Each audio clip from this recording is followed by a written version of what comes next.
Bismillahirrahmanirrahim. Assalamualaikum warahmatullahi wabarakatuh. Innal hamdalillah nahmaduhu wa nasta'inuhu wa nastahdihi wa nastaghfiruhu wa natubu ilaih wa na'udzu billahi min shururi anfusina wa sayyiati a'malina. May yahdihillahu fala mudilla lahu wa may yudlil fala hadiyalah. Wa ashhadu an la ilaha illallah wahdahu la syarika lah wa ashhadu anna Muhammadan abduhu wa rasuluh. Allahumma salli ala Muhammad wa ala ali Muhammad kama sallaita ala Ibrahim wa ala ali Ibrahim innaka Hamidum Majid. Wa barik ala Muhammad wa ala ali Muhammad kama barakta ala Ibrahim wa ala ali Ibrahim innaka Hamidum Majid. Amma ba'd. Alhamdulillah, dengan limpah kurnia dan izin Allah Subhanahu wa taala, kita diberikan kesempatan untuk sama-sama berkumpul dalam sesi Usrah Ali pada hari ini. Setelah lama juga kita berhenti, kita masih lagi dikurniakan oleh Allah Subhanahu wa taala kesempatan untuk bertemu. Pertama sekali saya mengucapkan terima kasih kepada sahabat-sahabat penganjur daripada Usrah Ali, Naqib kita Tuan Haji Azwira, dan juga Naqib-Naqib yang terdahulu, Tuan Haji Syarul, Tuan Haji Rahman dan lain-lain yang ada di sini. Terima kasih di atas jemputan yang tidak putus-putus. Bertahun-tahun dah jemput, masih lagi jemput sampai sekarang, tak putus-putus lagi. Tuan-tuan dan puan-puan yang mengikuti sesi kuliah kita pada hari ini, terima kasih juga yang berada di Qatar dan sahabat-sahabat yang berada di Malaysia. Mudah-mudahan Allah Subhanahu wa taala menjadikan majlis kita ini salah satu di antara perhimpunan yang dirahmati dan diredai oleh Allah Subhanahu wa taala. Tajuk yang saya bincang dengan Tuan Haji Azwira adalah tajuk yang sangat menarik lah. Tajuk membudayakan syariat ataupun mensyariatkan budaya. Tajuk ni mungkin kita dah berulang kali cerita sedikit sebanyak tentang tajuk ini, tapi tak ada salahnya untuk kita mengingatkan diri kita sekali lagi supaya agar kita dapat melihat sejauh mana kita menjunjung tinggi syariat Allah Subhanahu wa taala dan sejauh mana kita menjadikan budaya yang kita amalkan ni selari dengan syariat yang ditentukan oleh Allah Subhanahu wa taala. Bila cerita pasal syariat ni saya teringat tentang budaya, bukan tentang syariat, tentang budaya ni, salutation tu sebahagian daripada budaya juga kan. Bagaimana kita menyebut nama-nama orang sebagai tanda menghormati orang, ini sebagai budaya macam kita sebut tadilah. Ada budaya yang dia tak ambil kisah sangat. Kalau sebahagian di negeri-negeri Arab ni dia sebut kalau ada amir dekat situ yang dimuliakan, amir dengan Amir Al-Walid sahaja, dua orang. Ada negara tak ada langsung salutation dia kan, dia macam jalan terus je, tuan-tuan dan puan-puan masuk terus. Ada tempat yang kesenian bahasanya tinggi, macam di tempat kita di Malaysia, semua orang kenamaan disebut satu persatu. Saya tengok TV Brunei menarik. TV Brunei panjang dia, kalau ada perhimpunan yang dihadiri oleh keluarga diraja, dia punya disebut nama tu seorang-seorang lah, daripada sultan, kaum kerabat sultan dan sebagainya. Ini sebahagian daripada kesenian dan sebahagian daripada budaya yang kena-mengena jugalah dengan tajuk perbincangan kita pada hari ini, iaitu sama ada mensyariatkan, di antara mensyariatkan budaya dan juga membudayakan syariat. Tuan-tuan dan puan-puan, muslimin, muslimat yang dirahmati Allah Subhanahu wa taala, sebagaimana kita sedia maklum, Nabi SAW diutuskan oleh Allah Subhanahu wa taala di tengah-tengah masyarakat yang telah wujud. Di tengah-tengah masyarakat artinya di tengah masyarakat yang dah ada budaya mereka sendiri, yang dah ada cara hidup mereka sendiri, iaitu Arab Jahiliyah, yang dinamakan Jahiliyah pada ketika itu sebab dia punya cara hidup dan juga kebudayaan mereka ni sangat teruk. Amalan harian mereka sangat teruk. Jadi di tengah-tengah masyarakat itulah Allah Subhanahu wa taala memilih untuk mengutuskan Nabi Muhammad sallallahu alaihi wasallam. Ada banyak budaya, kebiasaan, cara hidup mereka yang tak baik, yang buruk, yang menzalimi orang di bawah. Contohnya pada ketika itu di tengah-tengah masyarakat jahiliyah yang riba menjadi sistem utama keuangan mereka. Dalam jual beli, dalam pinjam meminjam, riba menjadi asas. Jadi orang kaya akan semakin bertambah kaya dan orang miskin akan semakin bertambah miskin sebab sistem riba tu tak boleh bagi mereka keluar. Satu. Dan di tengah-tengah masyarakat yang minum arak adalah satu jenis kemuliaan. Minum arak. Orang yang dianggap pemurah adalah orang yang boleh belanja orang lain minum arak. Itu masyarakat Arab jahiliyah. Sehingga kan pokok anggur tu kiram ataupun kiram artinya pokok yang murah hati. Dia berbakti kepada manusia. Masa dia jadi jus, mereka minum dia. Perah-perah mereka minum. Dia berbakti kepada manusia. Bila dia berperam lama sikit, dia menjadi bertukar untuk menjadi nabidh. Macam semacam tuak lah, masam-masam sikit, mereka minum juga dia, mereka minum. Sampai mereka peram lama sikit sehingga dia menjadi khamar, pun mereka minum juga. Jadi itulah masyarakat Arab jahiliah. Jadi minum arak, masyarakat jahiliah dianggap satu kebiasaan dan juga kemuliaan kepada mereka. Dan sebagaimana kita tahu, mereka juga sembah berhala. Budaya mereka pada ketika itu mempertuhankan berhala. Dan juga kita dah baca dalam kelas-kelas sirah yang terdahulu, apabila Allah Subhanahu Wa Taala mengutuskan Nabi sallallahu alaihi wasallam, mereka ketika itu ada lagi tinggalan agama yang diwarisi daripada Nabi Allah Ibrahim alaihi salam, tapi mereka dah rosakkan banyak perkara. Apabila Nabi sallallahu alaihi wasallam diutuskan oleh Allah Subhanahu Wa Taala di tengah-tengah masyarakat jahiliyah, kita tahu bahawa Nabi SAW tidak mengubah semua perkara dalam sehari semalam. Nabi tak ubah keseluruhannya. Bahkan kalau kita tengok sirah Nabi SAW, perkara pertama yang ditekankan oleh Nabi SAW adalah akidah. Adalah ya ahlul kitab ta'alau ila kalimatin sawa'in bainana wa bainakum alla na'budu illallah. Ayat tu di Madinah lah, tuju kepada ahlul kitab. Tapi sama juga di Mekah. Asas yang diajarkan oleh Nabi SAW adalah Qul huwallahu ahad. Katakanlah Allah adalah satu-satunya Tuhan. Satu-satunya Tuhan yang tidak ada Tuhan lain melainkan Allah. Pertama sekali. Bayangkan, di tengah-tengah masyarakat yang rosak, yang ada banyak masalah, Nabi SAW memulakan dakwah kepada tauhid. Budaya dia masih rosak. Kemudian 10 tahun Nabi SAW tinggal 13 tahun Nabi SAW tinggal berdakwah di Mekah. Allah Subhanahu Wa Taala memfardukan solat. Setelah lama tu Allah memfardukan solat. Dan apabila Nabi SAW berpindah ke Madinah, di situ barulah kita lihat bagaimana agama ini ataupun wahyu-wahyu banyak turun berkaitan dengan hukum hakam. Banyak pada ketika itu. Allah Subhanahu Wa Taala mengharamkan riba, mengharamkan minum arak, mewajibkan ibadat-ibadat yang lain, mewajibkan haji, mewajibkan solat. Jadi budaya banyaknya diubah ketika mereka berada di Madinah. Hukum hakam tentang perkahwinan juga banyak telah diubah ketika mereka telah pergi ke Madinah. Mereka diperintahkan berperingkat-peringkat lah. Mereka diperintahkan untuk ceraikan isteri mereka yang masih tidak beragama Islam. Limit untuk perkahwinan hanya dengan 4 orang isteri sahaja dan sebagainya. Bermulalah apabila Nabi SAW berhijrah ke Madinah, kita lihat di situ bermulalah pertembungan yang jelas di antara budaya dan juga syariat. Di mana syariat telah datang dan mengambil alih banyak perkara-perkara yang dianggap budaya pada masyarakat jahiliyah. Sebab tu kata Aisyah radhiyallahu anha, tapi bukan ubah semua. Bukan mengubah kesemuanya. Kalau kita tengok sirah, kita faham. Budaya-budaya baik yang diamalkan oleh masyarakat jahiliyah, Nabi SAW tak ubah. Nabi iktiraf budaya yang baik. Masyarakat jahiliyah dia ada pertunangan, al-khitabah. Khitabah, bertunang dulu. Lepas bertunang, cukup untuk buat kenduri dan cukup disempurnakan segala rukun, berlakulah perkahwinan. Nabi SAW terima. Bertunang dahulu, barulah berlaku perkahwinan lepas daripada pertunangan. Kemudian, apa lagi? Perkahwinan Arab jahiliyah. Ada bentuk perkahwinan yang sama macam zina. Untuk satu orang perempuan, dia boleh duduk dengan siapa sahaja yang dia nak. Kemudian dapat anak, dia boleh pilih nak bagi anak tu bin kepada siapa.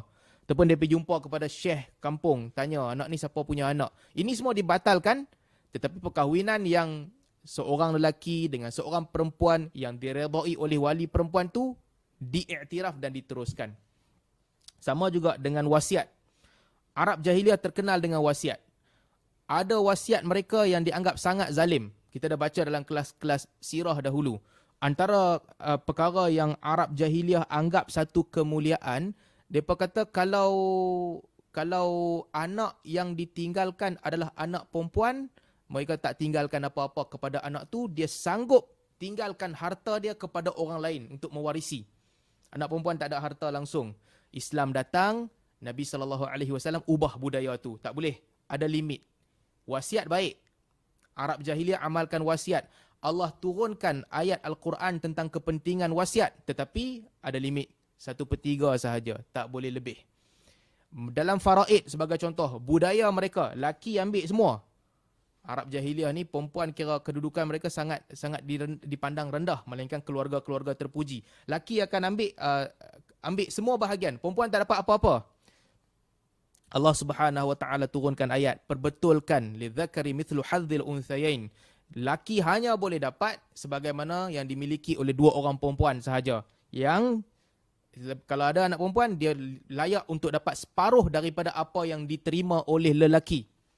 Meskipun lelaki menanggung kafalah, menanggung jadi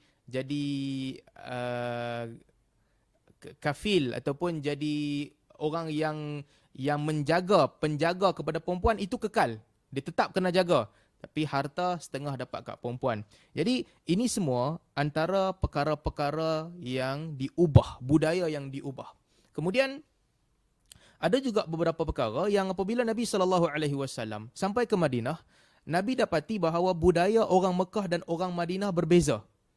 Dan di sini ada beberapa perkara yang Nabi SAW tidak keras untuk memaksa mereka mengikut mana-mana budaya. Antara salah satu budaya yang Mekah dan Madinah berbeza adalah fungsi perempuan dalam keluarga ataupun dalam hubungan suami isteri. Orang Mekah kebiasaannya pada mereka perempuan tak ada kedudukan langsung. Suami dialah yang mengawal wanita, dialah yang membuat segala keputusan, isteri tak boleh cakap apa-apa, kebiasaannya. Bila sampai di Madinah, orang Madinah pula budayanya berbeza. Di mana isteri mereka biasa membantah mereka, biasa berbincang dengan mereka, biasa memberi pandangan kedua kepada suami. Jadi orang Mekah datang budaya baru. Mereka bantah. Sebahagian daripada para sahabat melihat tak baik, kesan ni tak baik. Antaranya Sayyidina Umar radhiyallahu anhu beritahu kepada Nabi SAW, ya Rasulullah, isteri-isteri kita bila sampai ke Madinah, mereka mula membantah. Dulu di Mekah tak bantah, tapi di Madinah ada bantah. Nabi SAW tak halang pun, tak kata yang tu tak baik ataupun tak tolak. Ada juga budaya Madinah yang kolot. Budaya Madinah yang kolot. Budaya ni kita kata kefahaman pun termasuk budaya juga. Orang Mekah lebih terbuka. Salah satu contoh kan, kalau tuan-tuan perasan, kita baca dalam kelas-kelas sirah tentang hubungan suami isteri ni, orang Madinah mereka terkesan dengan pengaruh Yahudi. Di Madinah sebelum Nabi SAW sampai dah ada orang Yahudi. Orang Yahudi kata bila suami dengan isteri nak bersama mestilah daripada hadapan sahaja. Daripada side tak boleh, daripada side belakang tak boleh, sambil berdiri tak boleh, sambil duduk semua tak boleh. Dia mestilah macam biasalah daripada side depan sahaja. Kepercayaan orang Madinah diwarisi daripada orang Yahudi. Apabila para sahabat mereka sampai ke Madinah, ini mungkin perbincangan orang lelaki kat mana-mana pun sama. Mereka pun ceritalah, berbincang sama sendiri. Mana side yang mereka biasa. Orang Yahudi marah. Orang Yahudi kata, tujami'una mithl bahimah. Kamu berhubungan dengan isteri sama seperti binatang-binatang berhubungan. Tak ada adab. Adab mesti depan. Tak boleh daripada arah-arah lain semua tak boleh. Kepercayaan Madinah. Sehinggalah Allah Subhanahu Wa Taala turunkan ayat, betulkan. Nisa'ukum harthul lakum fa'tu harthakum anna syi'tum. Perempuan-perempuan kamu adalah ladang-ladang kamu, maka datangilah ladang-ladang kamu daripada arah mana yang kamu kehendaki. Budaya kan berbeza. Dan ada jugalah contoh, banyak lagi lah contoh budaya-budaya yang okey Nabi SAW kekalkan. Yang tak okey, Nabi SAW ubah dan padamkan budaya itu. Kefahaman kadang-kadang tak tahu. Sebab tu ada hadis di mana Nabi SAW kata, aku hampir-hampir hendak melarang kamu daripada untuk bersama dengan isteri ketika isteri sedang menyusukan anak. Ataupun menyusukan anak ketika isteri sedang mengandung. Aku hampir-hampir menghalang kamu daripada melakukan perbuatan itu. Sebab orang Arab anggap perbuatan itu melemahkan. Perbuatan itu perbuatan yang tak baik. Susu tak berkualiti dan sebagainya. Sehinggalah kata Nabi SAW, sehingga aku dengar orang Rom dan Parsi melakukan perkara yang demikian dan tak ada masalah berlaku kepada mereka. Jadi Nabi pun tak larang. Jadi di peringkat permulaan ni saya nak cerita, agama Islam datang dalam masyarakat yang telah pun ada budaya dia. Telah pun ada kebiasaan cara hidup mereka. Itu Arab jahiliyah. Jadi apa yang dibuat oleh Nabi SAW, Nabi datang untuk mengajarkan syariat. Okey, Nabi datang mengajarkan syariat, pakej lengkap. Syariat tu apa? Syariat ni kira merangkumi kesemua hukum hakam agama. Kan ada hukum akidah, kepercayaan. Kita beriman dengan Allah Subhanahu Wa Taala, satu-satunya Tuhan. Kita menjauhi perbuatan-perbuatan syirik, beriman dengan para rasul, beriman dengan para malaikat, beriman dengan kitab-kitab yang diturunkan oleh Allah Subhanahu Wa Taala, beriman dengan kebangkitan semula setelah orang dimatikan, qada dan qadar. Ini semua letak dalam satu pakej akidah, kepercayaan. Dia tak ada kena-mengena dengan amalan. Tak ada kena-mengena dengan bahagian tubuh badan kita. Sekadar kepercayaan sahaja. Tak buat apa-apa pun. Apa yang hampa percaya. Tapi kepercayaan ni penting lah. Kalau silap percaya, kafir orang tu. Kepercayaan.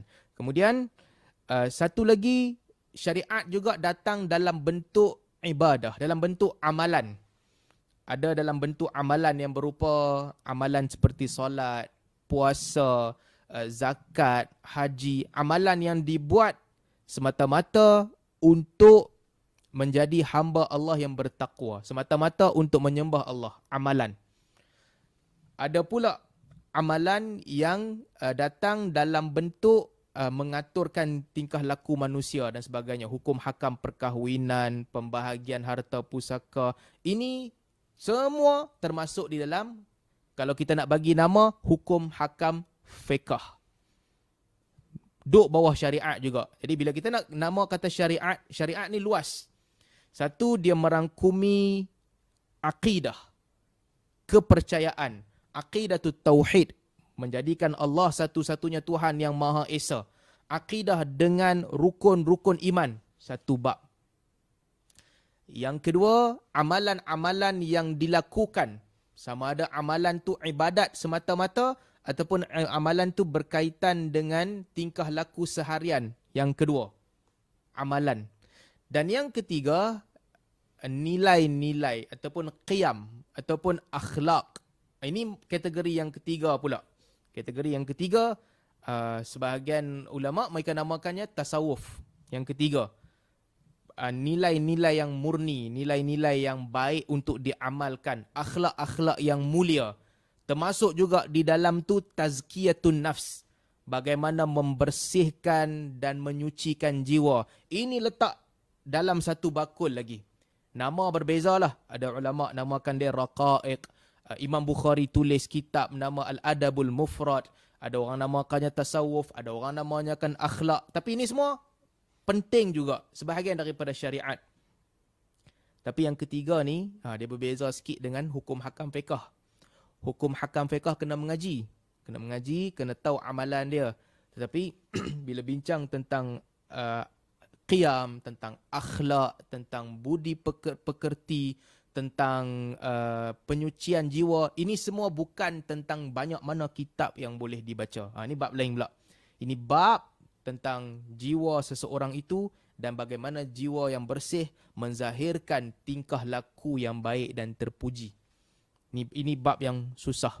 Nilai-nilai yang baik bagaimana boleh berada dalam diri seseorang. Jadi campur semua ni, ini semua adalah syariat. Jadi Nabi SAW datang sekali lagi untuk apa? Untuk menyampaikan agama ini, untuk mengajarkan syariat. Ba'atha fikum rasulam minkum. Allah Subhanahu wa taala mengutuskan kepada kamu rasul yang mana dia ini daripada kamu sendiri. Yu'allimukumul kitaba wal hikmah, mengajarkan kamu Alkitab dan juga Al-Hikmah. Kitab, Al-Quran dan juga hikmah. Para ulama mengatakan sunnah. Bila kita kutip sunnah Nabi SAW dan apa yang berada di dalam Al-Quran, 3 benda inilah yang utamanya. Akidah, amalan-amalan dan juga akhlak. Itu adalah syariat. Dalam masa yang sama, budaya pula dia berketuh dengan syariat. Kan, budaya berketuh dengan syariat. Bila kita kata budaya ni, dia berbeza dengan tabiat. Okay? Tabiat tu tabiat orang secara semula jadi. Apa yang menjadi kebiasaan dia, dia selalu buat. Dia seorang je.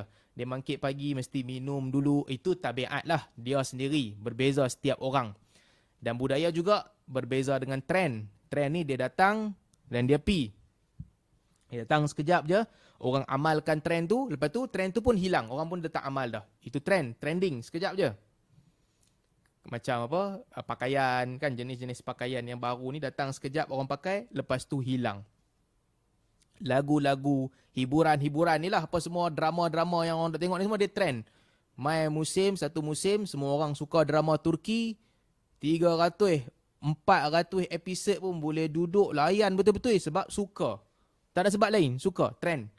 Lepas tu trend tu pun hilang. Ini trending. Dia bukan budaya. Kalau nama kan, bagi contoh, nama tu apa? Trend ke budaya? Bergantung lah. Bergantung kepada masyarakat tu sendiri. Orang Arab, nama adalah budaya. Kita dengar nama tu, kita tahu. Nama ni nama orang Khalij. Kalau dia pusing-pusing kat situ, nama Khalij. Yusuf, Ibrahim, Abdul Rahman, Abdul Rahim, Ali, Hamad. Ini semua Ahmad. Ini semua nama-nama Khalij. Bila kita dengar nama yang sebahagian nama, kita tahu ini nama-nama, mungkin nama-nama yang nama orang Egypt, orang Mesir suka nama-nama begini sebahagiannya. Ada nama yang kalau terkib, gabung 2-3 patah perkataan, ini Arab-Arab Afrika mereka suka nama begitu. Fathul Bab. Mereka banyak nama yang gabung 2 patah perkataan. Jadi ini juga budaya lah. Cuma di tempat kita, nama mungkin bukan budaya, nama trending. Dia jadi trend. Satu masa ada satu nama, satu jenis nama yang famous, nama tu ramai orang pakai. Generasi akan datang pula, nama-nama lama dulu orang tak pakai dah. Nama Arab lah ni, daripada dulu nama mereka macam tu juga. Tapi nama kita kebiasaannya semakin ke depan, satu semakin panjang lah. Dulu 1 patah perkataan, jadi 2 patah perkataan. Dan ni lama orang sampai 3-4 patah perkataan, dia jadi dia berubah-ubah. Jadi trend berubah-ubah. Budaya dia kekal dalam satu jangka masa yang panjang untuk masyarakat itu. Sama seperti syariat. Jadi budaya dan syariat, fungsi dan kedudukan dia sama. Dia kekal dalam masa yang lama. Ada budaya yang berbentuk kepercayaan. Ada budaya yang berbentuk kepercayaan. Kalau kita kadang-kadang dia tidak, budaya ni tak perlu berasaskan kepada dalil. Dia tak ada dalil pun. Tapi sekumpulan masyarakat percaya dengan satu kepercayaan yang sama, jadilah budaya kepada mereka. Macam orang percaya apa? Orang dulu-dulu kan percaya kalau nak masuk hutan kena minta izin dulu dengan datuk nenek ke, dengan makhluk-makhluk yang tinggal di hutan tu, kemudian baru boleh masuk hutan. Ini budaya. Tapi betul tak budaya ni? Budaya ni adalah budaya yang salah. Kerana dia bercanggah dengan akidah. Akidah Islam mengajar kita mesti minta perlindungan dengan Allah Subhanahu Wa Taala, kan? A'udzu bikalimatillahi tammati min syarri ma khalaq. Minta lindung dengan Allah, bukan minta lindung dengan makhluk. Apabila kita selalu minta lindung dengan makhluk, kita apa? Datuk, nenek, anak cucu minta lalu. Lama kelamaan makhluk tu jadi sombong. wa annahu kana rijalun minal ins ya'udzuuna birijalin minal jinni fazaduhum rahaqa. Allah Subhanahu wa taala sebut dalam Al-Quran, sesungguhnya satu kumpulan manusia akan minta perlindungan dengan satu kumpulan jin, sehingga jin ni akhirnya jadi besar kepala. Dia tak ada kuasa. Tapi orang seronok dok pergi minta lindung dengan dia. Orang seronok dok pergi minta bagi perlindungan. Akhirnya dia pun jadi bangga sebab orang dok minta tolong dengan dia. Jadi itu kepercayaan yang salah. Kepercayaan. Kemudian ada juga budaya yang berbentuk amalan. Budaya yang dia datang dalam bentuk amalan seharian. Kadang-kadang dia clash dengan syariat. Tapi kadang-kadang dia tak clash dengan syariat. Nanti kita akan ceritalah di mana dia ada clash. Budaya seharian macam biasalah. Kita jumpa orang apa kita buat. Makanan kita macam mana. Pakaian kita macam mana. Nanti kita boleh cerita lebih lanjut lagi. Dan ada budaya berbentuk nilai-nilai. Nilai akhlak, tingkah laku yang dianggap terpuji dan tak terpuji. Baik. Seterusnya, ini benda penting lah yang kita kena tengok. Bismillah.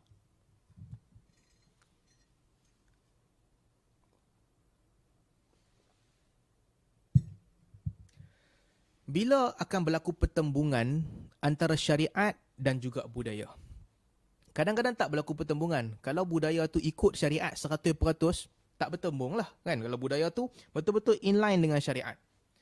Ataupun kalau syariat yang diamalkan oleh satu kumpulan sama dengan budaya yang mereka buat, tak bertembung. Tapi bila akan berlaku bertembung?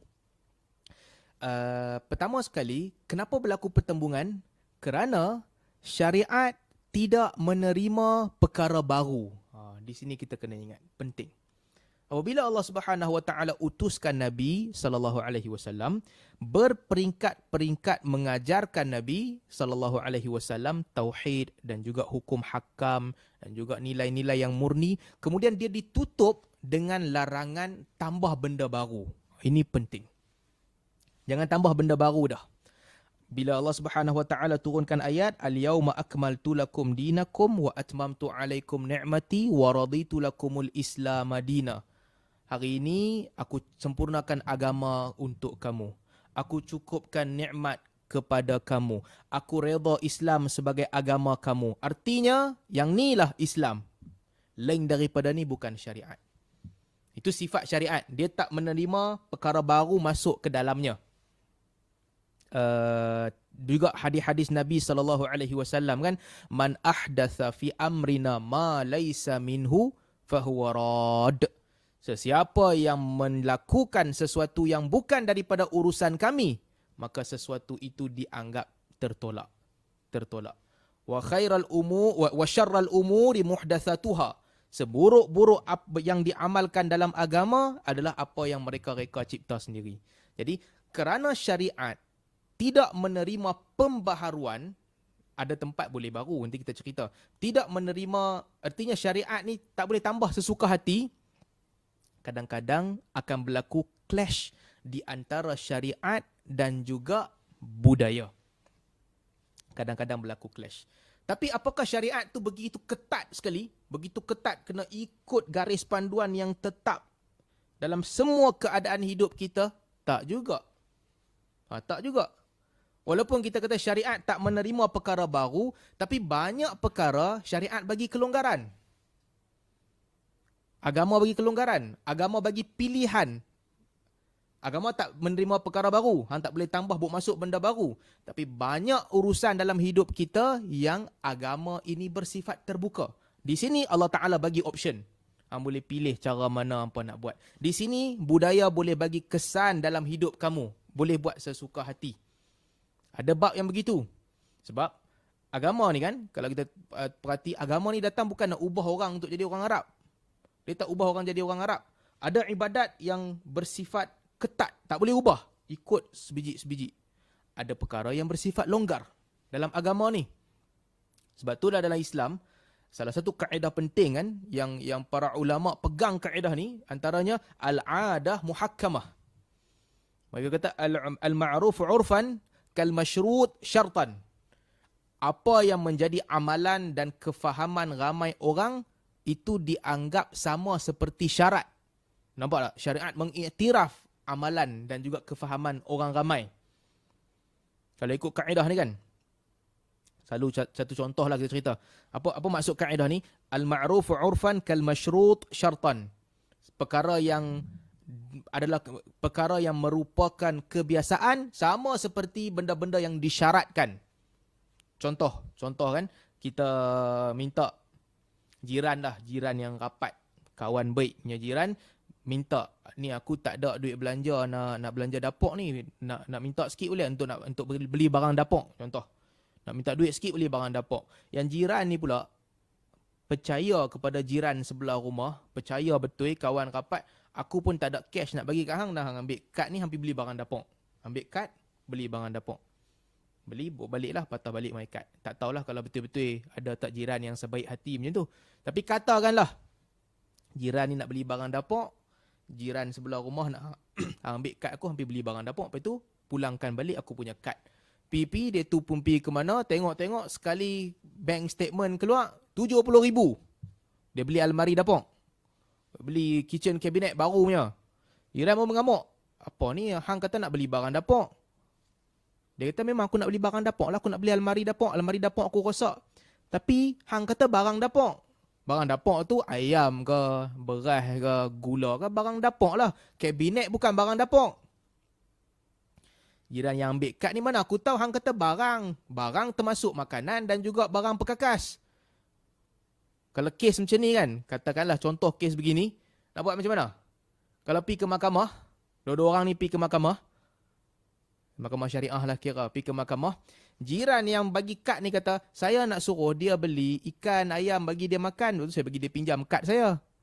Kawan yang pinjam ni pula kata, mana saya tahu, saya memang tak ada perkakas ni, almari saya dah rosak, saya minta kat dia.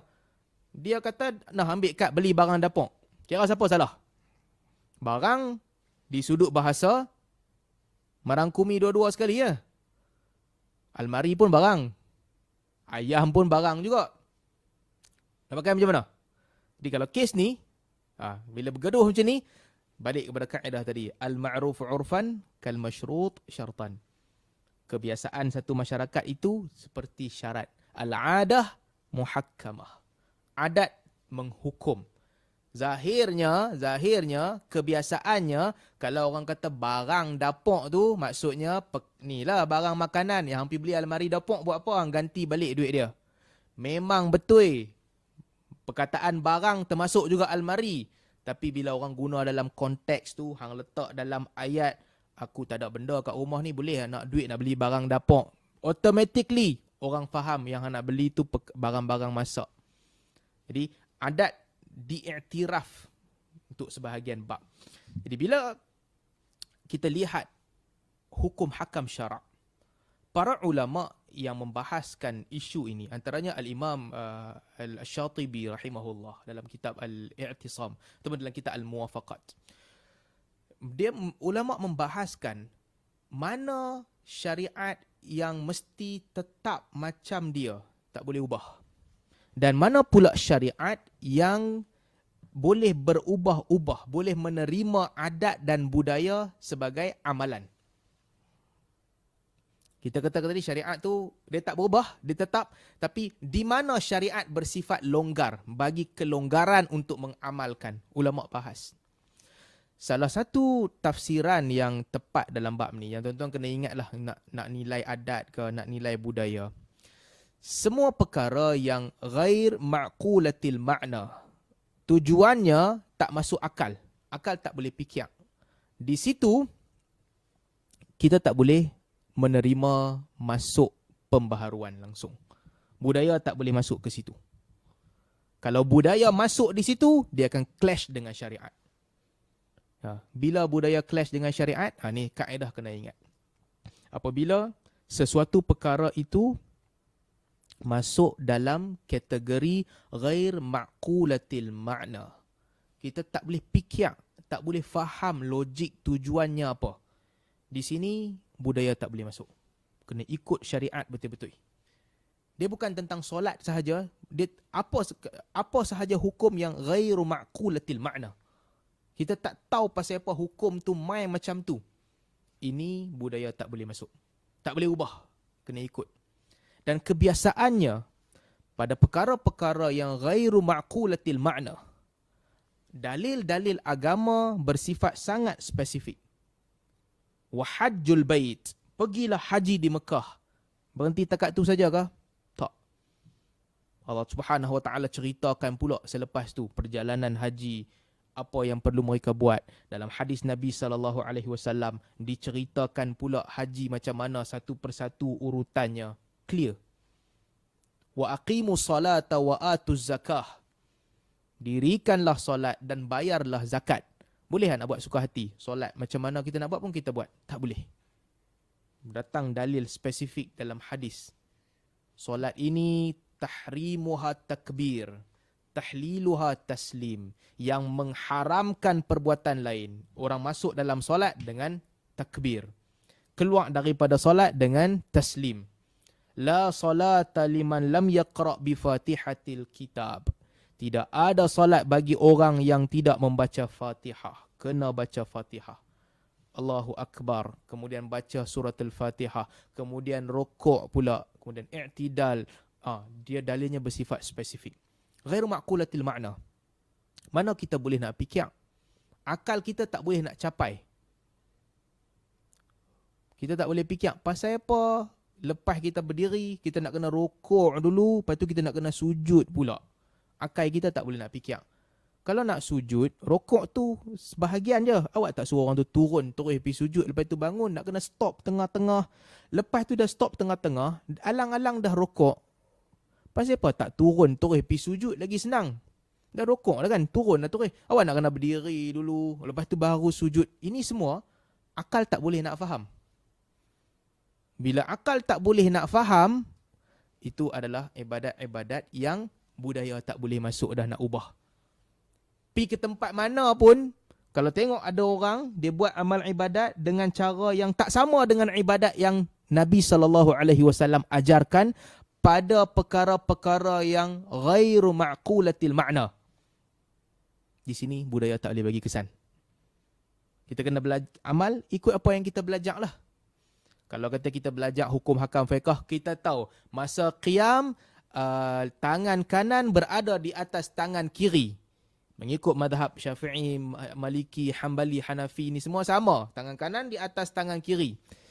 Pergi ke Oman nanti, pergi ke Oman, duduk lama. Kalau sahabat-sahabat kita orang Malaysia yang kerja dekat Oman, orang Oman budaya dia, mereka tangan qiyam kat tepi, straight. Dia duduk tepi tu straight je. Dia tak qiyam. Orang kita apa mereka nak buat? Kalau duduk lama pergi ke Oman, semua orang tangan ke bawah. Tak ada siapa qiyam ke atas ni. Ni dia tak boleh ikut budaya. Dia tak boleh ikut budaya. Sebab ini bab yang ghair ma'qulatil ma'na. Kita pun tak tahu pasal apa yang tangan kanan duduk atas, tangan kiri duduk bawah. Patut kalau kita fikir logik, tangan kanan ni lebih aula biar tangan kanan dekat dengan jantung kot. Bawah lagi bagus. Tak boleh, tak boleh. Kanan atas, kiri bawah. Maka dalam bab begini, budaya tak boleh masuk campur. Tak boleh. Sama juga dengan puasa. Subuh sampai maghrib, artinya subuh sampai maghrib lah. Sama juga dengan zakat. Dia ada nisbah-nisbah tertentu, 2.5% daripada emas, bilangan minimum dia 85 gram, itulah dia. Tumbuh-tumbuhan kalau kita yang siram air sendiri, kita kena 5%. Kalau kita tanam dengan air hujan, kita kena bayar 10%. Yauma hasadihi, pada hari kita cabut hasil tanaman, itulah yang kena, tak boleh dah. Kalau kerajaan nak fikir sikit sangat kot 10% ni. Up sikit lah orang tanam padi, orang tanam gandum semua kaya, up 20%. 20%, lagi 10% tu, itu bukan hukum syarak dah. Yang tu termasuk dalam hukum, itu masuk dalam hukum cukai. Dia terkeluar pada agama. Agama takat tu je. Lebih daripada tu tak termasuk dah. Jadi, isu-isu begini, faraid sama juga. Kan dia ada pembahagian yang khusus. Kawan ni dapat banyak ni, kawan ni dapat begini. Suami, kalau kematian isteri, ada anak, 1/4. Tak ada anak, 1/2. Tak berubah dah. Dia mesti kena jalan begitu. Sebab apa tak berubah? Sebab kita tak tahu maksud dan tujuannya. Tak tahu maksud dia. Jadi dalam solat, macam itulah hukum hakam solat.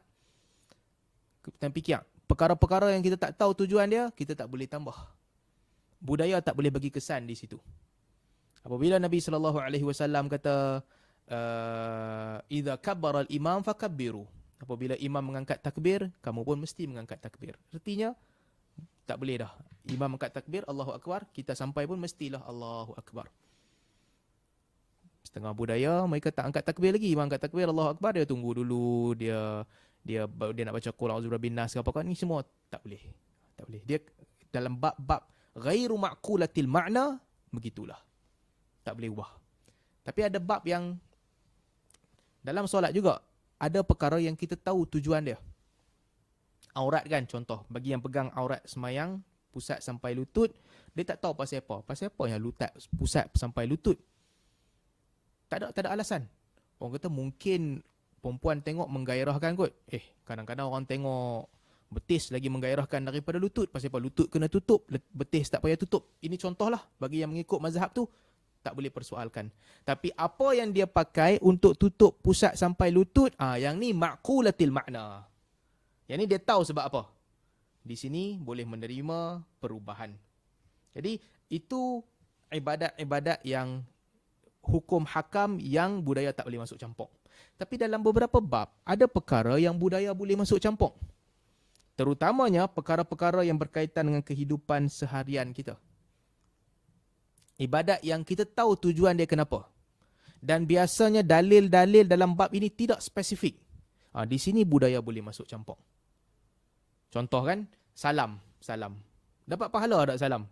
Kita duduk salam dengan orang setiap hari, jumpa orang salam. Salam tu dapat pahala.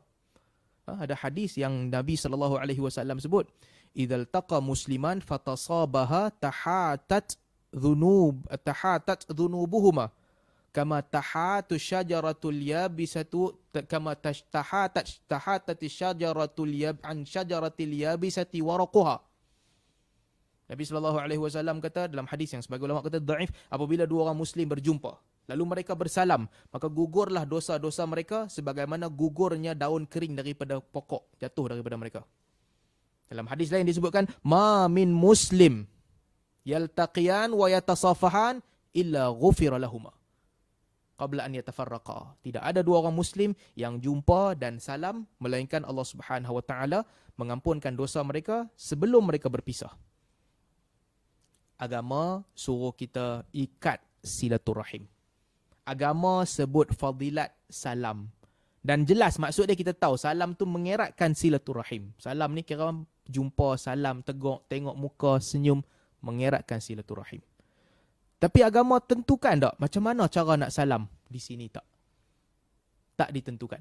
Yalah, ada sebahagian ulama dia bersifat keras. Tapi pada pandangan saya, ini terpulang. Ada orang dia nak salam sebelah tangan, dia salamlah sebelah tangan.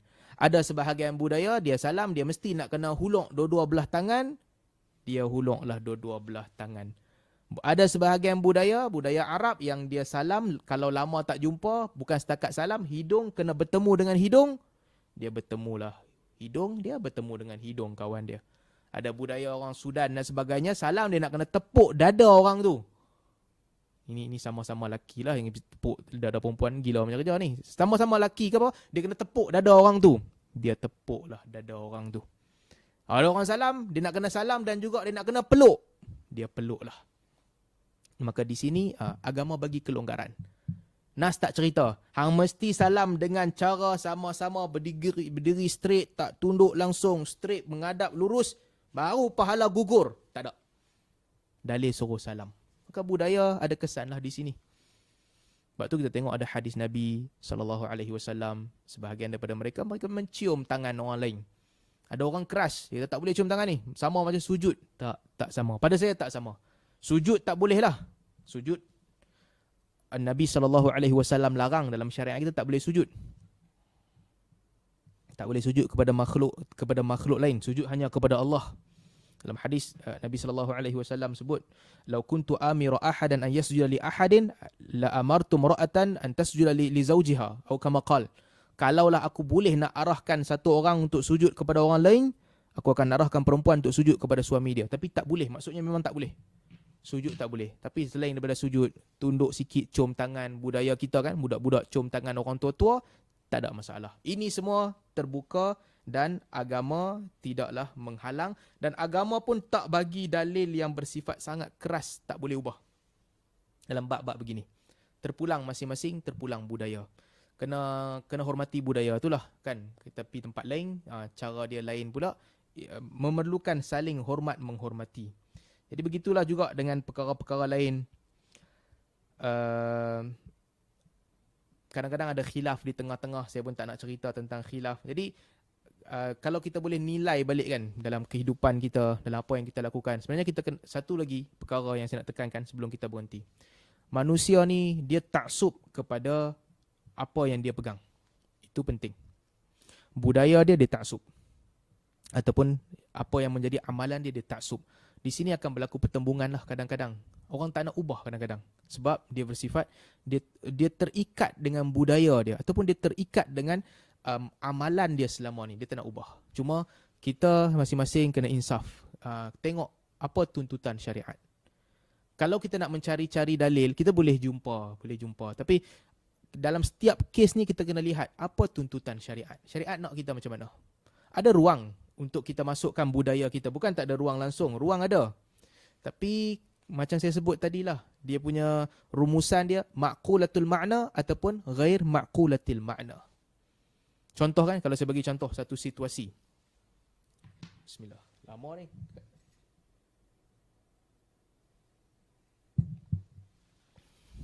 Situasi apa yang biasa berlaku masyarakat kita? Situasi kematian, contoh. Apa yang boleh ubah, apa yang tak boleh ubah. Ini penting. Apa benda yang kita boleh ubah, apa benda yang kita kena strict, tak boleh ubah. Baik, pertama. Kalau ada satu orang yang nak mati. Okay, ada orang yang nak mati. Apa yang Nabi SAW ajak ketika itu? Nabi ajak, laqinu mautakum la ilaha illallah. Ajarkanlah orang yang nak mati di kalangan kamu untuk mengucapkan la ilaha illallah. Tak ada dah ucapan lain yang lebih membantu dia melainkan la ilaha illallah. Jadi boleh kita nak ubah. Kita nak pergi sebelah telinga dia, subhanallah, subhanallah, subhanallah, subhanallah, alhamdulillah, alhamdulillah, alhamdulillah, alhamdulillah, Allahu akbar, Allahu akbar, Allahu akbar, Allahu akbar. Tak perlu. Sebab di situ Nabi dah ajak. Sebab kita nak ucapan terakhir dia sebelum dia pejam mata nanti adalah la ilaha illallah. Jadi kat situ tak boleh ubah. La ilaha illallah. Nak mati kan? Duduk dekat dengan orang tu, Nabi ajar la ilaha illallah. Ucaplah la ilaha illallah. Yang tu tak boleh ubah. Apabila orang tu dia dah meninggal dunia. Dah meninggal dunia. Baik. Apa akan berlaku kepada dia? Biasanya kita ubah mayat ni menghadap kiblat kan, kita letak tempat duduk dia menghadap kiblat. Ada budaya lah kan, budaya sebahagian tempat. Boleh ke tak boleh? Pada saya, ini tak ada suruhan dan tak ada larangan. Boleh buat. Kalau nak letak katil dia menghadap kiblat, boleh. Cuma ada ulama' yang tak suka. Antaranya, diriwayatkan daripada Sa'id bin Musayyib rahimahullah. Dia tengah nazak, orang ubah katil dia bagi menghadap kiblat, ambil berkat. Tiba-tiba dia tak jadi mati. Dia sedang balik. Dia tanya, apa ubah katil aku pasal apa? Dia kata, kami ingat anak mati dah. Kami letaklah bagi hang menghadap kiblat. Berkatlah sikit nak mati. Dia kata, kalau aku ni bukan tergolong di kalangan ahli kiblat, hampa letak aku menghadap kiblat, tak membantu pun. Sebab tu, itu dialah ketegasan dia. Tapi yang penting, bila orang tu dah meninggal, okay, kena lihat apa yang penting di sini. Nabi SAW perintahkan, bismillah, tutup mata dia. Tutup mata dia. Selain daripada itu, apa kita buat? Kadang-kadang orang ikat. Orang ikat kepala sampai ke mulut. Pasal apa ikat tu? Kena tanya pasal apa ikat. Kalau niat dia kata ikat ni dapat pahala ni, tak boleh lah. Tapi kalau niat dia, ikat ni sebab tak nak mulut dia terbuka. Okey, yang tu okey. Orang letak gunting di atas perut. Pasal apa letak gunting di atas perut? Kena tanya. Pasal apa kita letak? Tak mau bagi perut kembung. Okey. Sebab apa? Tu ada maksud. Kita buat tu kerana maksud. Okey, tak ada masalah. Boleh buat. Bila orang cerita tentang kematian, kita dengar khabar kematian, apa yang perlu kita buat? Di sini ada hadis Nabi SAW. Biasanya khabar-khabar begini, khabar-khabar yang menyedihkan, kita istirja'. Inna lillah wa inna ilaihi raji'un. Orang mai bagi tahu kat kita, si fulan telah meninggal dunia. Orang kita, kawan kita ni meninggal dunia. Kita buat apa? Inna lillah wa inna ilaihi raji'un. Kemudian ucapkan takziah, kan? Azamallah azakum, Allah memberi ganjaran kepada kamu. Kemudian doakan kepada si mati, kan? Allahumma ghfir lahu warhamhu wa'afihi wa'fu anhu wa akrim nuzulahu. Ini semua ada dalam sunnah. Ta'ziah, doakan kepada si mati, doa ucapan istirja. Ini semua ada dalam sunnah. Baik. Budaya kita kan, sebahagian masyarakat kita bila dengar, bukan sebahagian, ramai masyarakat kita kita berduka cita di atas kematian sahabat kita sekian. Maka dengan itu marilah kita menyedekahkan bacaan Al-Fatihah kepada dia. Contoh, baca Al-Fatihah dan sedekah. Sampai ke tak bacaan tu, wallahu ta'ala a'lam. Ulama' berbeza pandangan. Ada yang kata sampai, majoriti kata sampai, ada yang kata tak sampai. Tapi patut tak membudayakan begitu, dengar sahaja kematian, sampai saja berita, terus ucap Al-Fatihah. Pada saya, tak patutlah. Sebab ada contoh yang lebih baik, iaitu contoh yang diajarkan oleh Nabi SAW. Ucapkan doa dan sebagainya. Sebab itu contoh yang lebih baik yang telah diajarkan oleh Nabi SAW. Kan? Jadi demikian juga lepas tu. Dekat rumah kematian orang letak kemian. Pasal apa letak kemian? Letak kemian tak mau bagi bau jenazah. Okey, ada alasan dan ada sebab. Jadi semua perkara yang ma'qulatil makna, maksudnya kita boleh tahu, dan budaya telah mencukupkan maksud itu, boleh. Tapi bagi perkara-perkara yang kita tak tahu maksud dia, tak tahu, maka mengikut syariat itu lebih utama. Jadi budaya ni kena tengok juga. Bila kita buat budaya tu atas anggapan sekadar kita tergolong dalam masyarakat ni, kita nak buat budaya ni, boleh.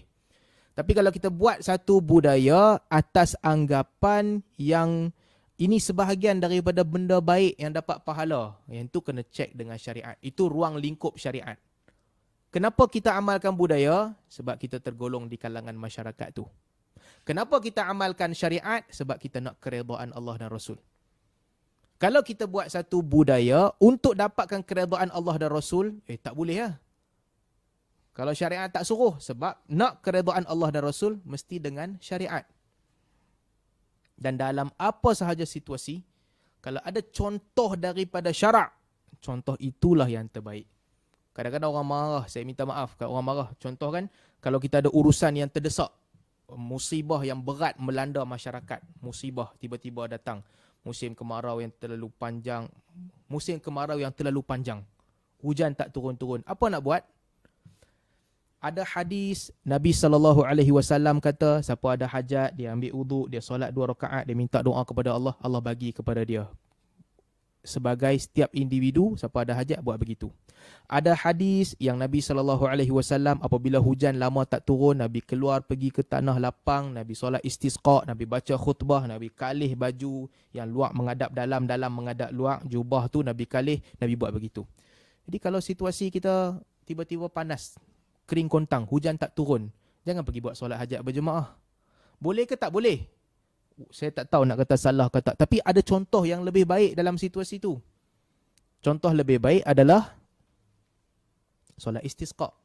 Kerana itu yang Nabi SAW buat. Itu yang kita kata, kena membudayakan syariat pada bila-bila masa.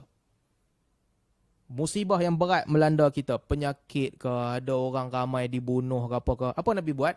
Nabi SAW dalam situasi itu membacakan kunut. Boleh tak kita nak solat hajat dalam situasi itu? Sekali lagi, saya tak mau kata boleh ke tak boleh. Tapi yang terbaik adalah buat sebagaimana yang dibuat oleh Nabi SAW. Itu yang paling baik. Jadi banyak dalam kebanyakan kes begitulah. Contoh-contoh yang ditinggalkan oleh Nabi SAW, itu lebih baik. Buat budaya kerana kita belong to that society, kita hidup dengan budaya tu, okey. Tapi untuk mencari pahala, tidak ada cara lain, tidak ada jalan lain, melainkan dengan mengikut syariat. Dan biasakanlah kita membudayakan syariat. Perkara-perkara yang disunnahkan, biasakanlah membudayakan dia. Perkara-perkara yang baik, itu boleh dibudayakan. Tapi budaya, kekalkan dia sebagai budaya. Jangan buat masuk dalam agama. Melainkan ada unsur-unsur yang baik, kita amalkan, itu tak ada masalah. Budaya itu mengandungi unsur yang baik, sopan santun sebagai contoh.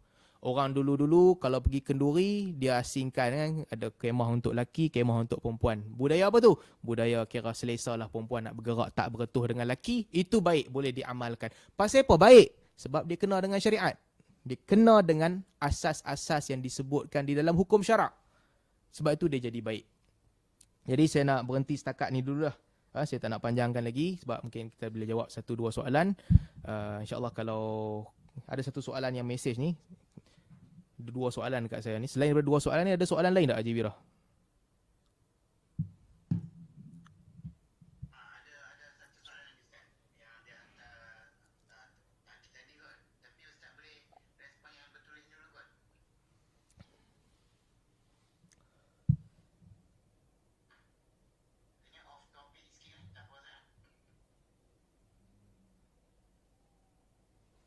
Off topic yang mana satu ni? Yang Haji hantar kat saya tadi tu kah?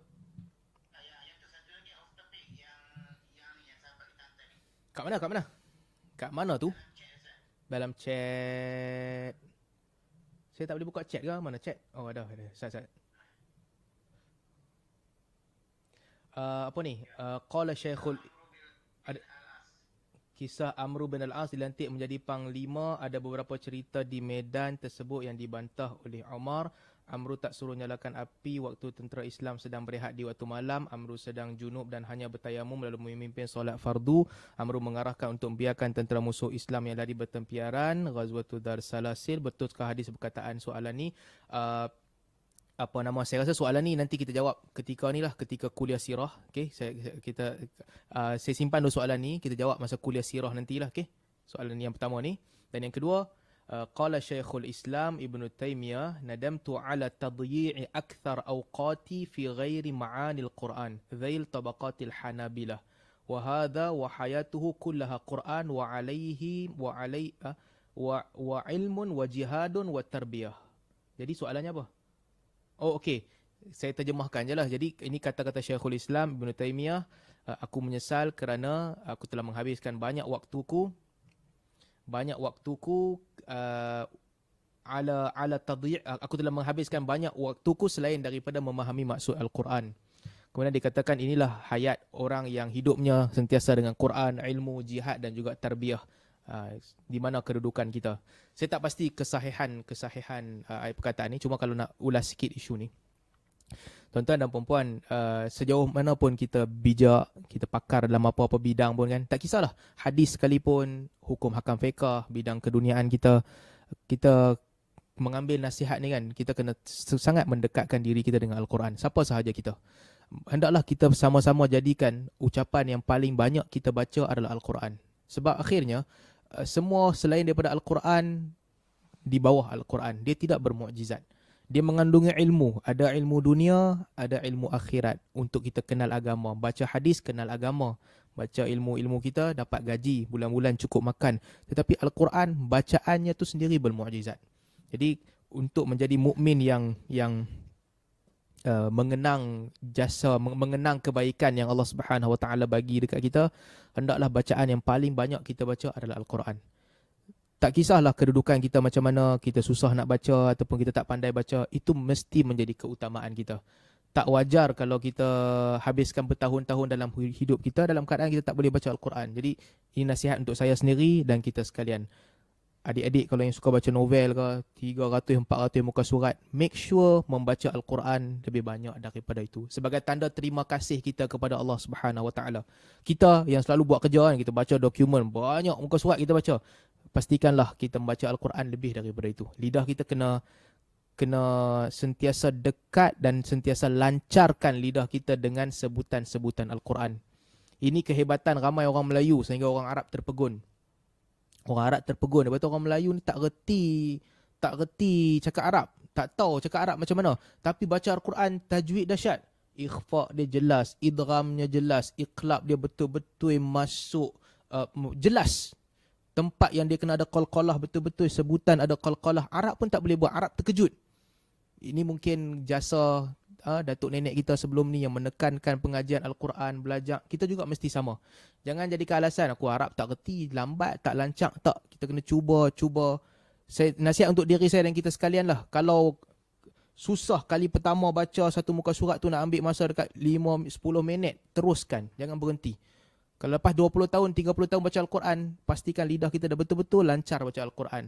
Sebab tu kalau kita baca kan, sirah-sirah ulama'. Orang kata Imam Syafi'i khatam Al-Quran Ramadan 60 kali. Tapi kat betul ke ni? Boleh ke? Boleh. Sebab dengan standard dia, lidah dia tu bergerak sangat pantas, lidah dia mudah untuk digerakkan susunan bacaan Al-Quran. Sebagai macam dia hafal lah. Bukan macam dia hafal. Dia hafal dan lidah dia tu jadi mudah. Kita tak boleh sampai tahap tu. Tapi untuk kita sekalian, apa sahaja keutamaan kita, Al-Quran mesti jadi perkara yang paling utama. Make sure tiap-tiap hari kita baca. Lebih banyak bahasa dengan Al-Quran daripada benda-benda lain. Kalau tak boleh juga, bacalah sekurang-kurangnya tiap-tiap hari. Tak boleh kita jangan kita buat benda lain, kita kuliah kita rajin kadang-kadang, tapi Quran tak baca, tak boleh. Cubalah sedia upaya kita setiap hari dalam hidup kita. Kalau kita masih lemah, pergilah kelas mengaji. Kalau sampai pergi kelas tu, banyakkan membaca Al-Quran.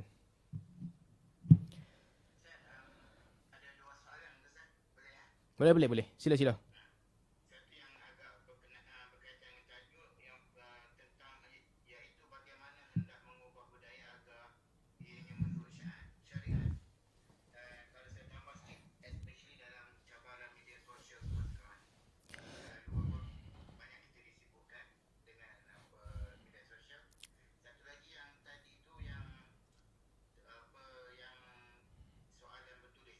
Okey. Ya. Tak apa, nanti saya baca yang betul ni. Saya ada satu lagi soalan betul. Baik. Macam mana mengubah budaya? Wallahu a'lam. Kadang-kadang kita tak boleh ubah dan kadang-kadang kita gagal untuk ubah. Ada orang pendekatannya lembut. Pendekatannya sangat lembut, diplomasi. Ada orang pendekatannya keras, terus mengubah. Mana yang berjaya? Wallahu ta'ala a'lam. Kalau kita lihat sunnah para nabi, ada nabi yang pengikutnya sedikit saja. Ada nabi yang tak ada pengikut, dia jalan mai seorang-seorang je. Ada nabi yang jalan mai seorang-seorang. Ada nabi yang berdakwah 1000 tahun. Nabi Nuh, pengikutnya tak ramai pun. Nabi Muhammad SAW ramai. Pengikutnya ramai, paling ramai. Mungkin antara rahsianya, walau kunta faddan ghalidhal qalb lam faddu min hawlik. Wa in kunta faddan ghalidhal qalb lam faddu min hawlik. Kalaulah kamu wahai Muhammad bersifat keras, jiwa kamu keras, orang akan lari daripada kamu. Jadi mungkin antara hikmah dakwah Nabi SAW, ada masa lembut, ada masa ketegasan dan sebagainya. Ini membantu. Boleh tak kita nak ubah? Ini berdasarkan pengalaman masing-masing, tempat masing-masing. Banyaklah yang perlu, banyak pemboleh ubah yang berbeza. Cuma kalau boleh saya nak kongsikan bersama, jangan larikan diri daripada orang-orang baik-baik. Jangan larikan diri daripada orang yang ahli ibadah. Allah sebut dalam Al-Quran, jangan larikan diri daripada ahli ibadah. Kalau tak suka, sebahagian ahli ibadah yang kita tak suka, jangan larikan diri daripada mereka. Kita pergi ke masjid-masjid yang kadang-kadang ada upacara yang kita tak suka. Tapi mereka mendirikan solat jemaah. Tuan-tuan kalau balik kampung, pergi ke masjid-masjid, solat dengan mereka. Jangan pisahkan diri dengan mereka. Larikanlah diri daripada orang buat maksiat, tak apa. Melainkan nak bagi nasihat, itu boleh. Kalau nak bagi nasihat, terpulang. Tapi majlis-majlis yang orang buat maksiat, tuan-tuan nak larikan diri, bagus. Ada orang yang memilih untuk menjaga agamanya dan maruahnya, nak larikan diri, bagus. Tapi janganlah jauhkan diri daripada ahli ibadat kerana perbezaan yang sikit-sikit. Kalau ada budaya ada yang kita tak setuju, jangan larikan diri. Kekalkan, tegur, cuba untuk ubah. Tapi akhirnya, niat kita kalau ikhlas, mudah-mudahan Allah Subhanahu Wa Taala kumpulkan kita dalam syurga. Jadi cubalah sedikit sebanyak, takat mana nak ubah. Jangan bergaduh keras sangat dengan orang, terutamanya orang-orang yang menzahirkan ibadat. Kalau orang tu dia bangkit pagi, dia pergi solat subuh di masjid, zuhur, asar, maghrib, isyak, di solat dia di masjid. Tapi ada beberapa perkara yang dia buat kita tak setuju. Bantahlah perkara yang kita tak setuju. Tapi jauh di sudut lubuk hati kita, kita kena sayang dia lah. Dia ahli ibadat. Walaupun dia ada perbezaan sikit dengan kita. Melainkan dia buat benda syirik tu, kita kena tolak lah. Itu cerita lain. Saya ada dua soalan ni. Satu, nak tahu cara-cara solat dalam pesawat. Solat dalam pesawat, asalnya solat sunat Nabi SAW, solat sunat dalam keadaan di mana sahaja bila menunggang, di mana sahaja binatang tunggangan tu beralih, boleh solat sunat. Walaupun ada hadis yang taraf hasan, ketika nak takbir menghadap kiblat. Kemudian lepas takbir boleh ikut arah mana-mana. Duduk tak ada masalah, tak perlu berdiri langsung untuk solat sunat. Tapi untuk solat fardu, Allah Subhanahu Wa Taala sebut, "Wa min haitsu kharajta fawalli wajhaka syatral masjidil haram." Di mana sahaja kamu berada, di mana sahaja kamu keluar, hendaklah kamu menghadap Masjidil Haram. Artinya kalau mampu berdiri, mesti berdiri, menghadap Masjidil Haram dan solat. Melainkan orang dalam kapal terbang dan sebagainya yang dia tak boleh berdiri. Kalau dia berdiri, kalau ramai-ramai berdiri, alasannya orang kata ramai-ramai berdiri untuk faktor keselamatan dan sebagainya, dia tak dibenarkan berdiri. Maka dalam keadaan tu baiklah kalau dia berdiri masa nak angkat takbir, menghadap kiblat, kemudian dia duduklah kalau dia tak boleh nak berdiri, kalau tak mampu berdiri. Tapi ini bukan rukhsah. Ini adalah dia tak mampu buat sepenuhnya, dia ambil sikit. Dia bukan rukhsah yang agama benarkan. Cuma dalam keadaan kita tak mampu nak buat sepenuhnya, itu sahaja yang kita mampu buat begitulah. Saya pernah try sekali naik Saudi Air. Saudi Air dia agak longgar. Ramai orang boleh semayang berdiri. Tapi kita tengok pun ialah mungkin orang yang dalam industri ni memikirkan faktor keselamatan. Naik Saudi Air ramai orang yang ambil wuduk. Jadi masuk dalam toilet dia memang dengan basah, kemungkinan untuk jatuh tu mungkin lebih besar lah kemungkinan tu. Dan orang yang nak semayang ni dia boleh berdiri, dia boleh semayang sebelah seat dia. Mungkinlah orang dalam industri ni memikirkan keselamatan. Kalau begitu nanti nak jalan keluar susah, emergency susah apa semua ni. Wallahu alam, saya tak tahu. Saya sukalah peribadinya naik Saudi Air sebab bagusnya boleh semayang berdiri. Orang tak kisah. Kapal terbang lain biasa tak bagi. Jadi ikutlah undang-undang yang tak bagi tu. Keadaan darurat ketika itu sahaja tak dapat buat secara sempurna, tapi jangan tinggalkan solat. Solatlah semacam mana kita mampu setakat kemampuan kita. Berdiri sekejap, mengangkat atas tangan, takbir, kemudian boleh duduk ikut arah flight tu. Dan satu soalan lagi ni, soalan ada orang kata tidur menerap sama seperti berzina dengan syaitan. Tidur menerap sama seperti berzina dengan syaitan. Betul ke tidak? Tidur menerap berzina dengan syaitan. Baik. Pertama sekali, ada hadis tentang larangan tidur menerap. Kebanyakan hadis-hadis ini dhaif.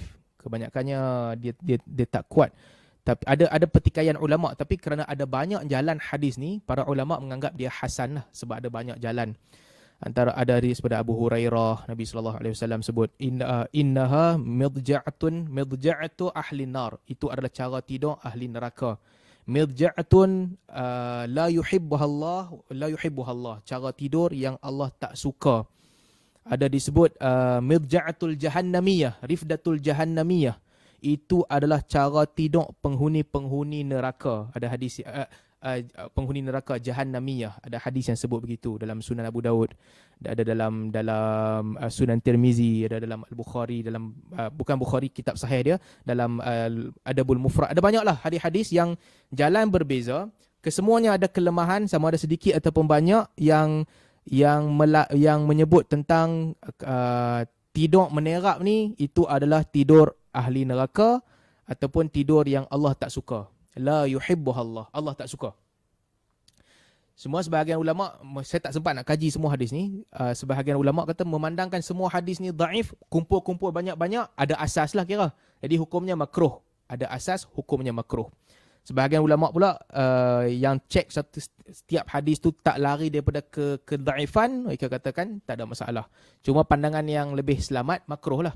Tapi balik kepada soalan tu, kalaulah soalan tu lain, soalan tu tentang betul tak tidur menerap sama macam zina dengan syaitan, itu tak betul. Ada riwayat yang tersebar di media sosial apa semua yang kata syaitan datang jumpa Nabi SAW. Hadis yang panjang lah, diceritakan panjang. Dia datang, Nabi kata kat para sahabat, ni yang datang ni iblis, la'natullah. Umar kata, aku nak bunuh dia boleh tak? Nabi kata, tak payah bunuh dia, dia masuk nak bagi khidmat kat kita. Dia pun masuk, Nabi SAW tanya dia, hang mai pasal apa? Dia kata, Allah utuskan aku mai untuk hang tanya apa-apa soalan. Dia pun tanyalah soalan, Nabi pun tanya kepada dia soalan, siapa orang paling hang benci, siapa orang yang paling hang sayang? Kalau kami tengah semayang, hang mai kacau macam mana? Panjang hadis tu. Orang yang bersama dengan isteri dia, kalau dia tak baca doa macam mana? Syaitan cerita dia ada anak yang pi kencing dekat telinga orang yang tidur malam. Dia panjang. Cuma para ulama kata hadis ni palsu. Hadis ni tak ada sanad, hadis palsu. Jadi tak boleh pakai untuk buat hujah dan tak boleh sebarkan melainkan untuk nak bagi tahu ke orang yang hadis ni palsu. So balik kepada soalan, tidak menerap. Ada tak larangan? Ada larangan dalam beberapa hadis yang kalau dikumpulkan banyak, bilangan itu menjadi makruh. Tapi kalau soalannya tentang betul ke kalau tidak menerap ni sama macam jimat dengan syaitan, tak, hadis ni palsu. Tidak disebutkan dalam mana-mana kitab hadis. Cerita tu adalah cerita yang batil. Cerita tu batil, jadi kena berhati-hati daripada menyebarkan cerita-cerita begitu. Nak bagi hikmah ke orang, nak bagi nasihat boleh, tapi ada disiplin dia. Hadis yang sahih, hadis yang daif.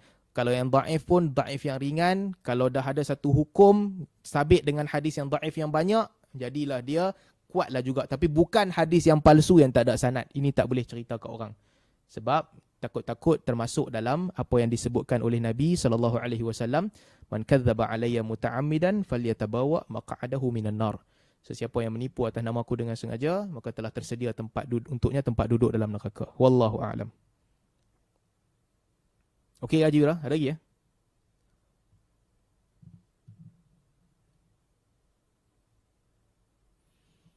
Saya yang hang ke Haji Azwira yang hang? Saya nampak muka Haji Azwira tapi tak bergerak.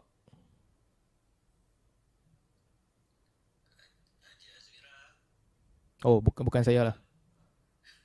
Okey, dia yang terberhenti.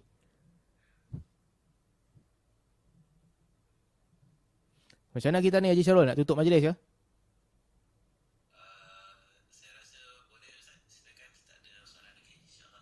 Okey, kalau tak ada soalan, kita tangguh dulu majlis hari ini. Terima kasih sekali lagi tuan-tuan yang sudi mengikuti, yang berjaga malam kat Malaysia, yang dekat Qatar yang ikut. Mudah-mudahan Allah Subhanahu Wa Taala jadikan majlis kita ini sebagai salah satu majlis yang diberkati dan diredai. Subhanakallahumma wa bihamdik, asyhadu an la ilaha illa ant, astaghfiruka wa atubu ilaik. Sekian dulu. Assalamualaikum warahmatullahi wabarakatuh.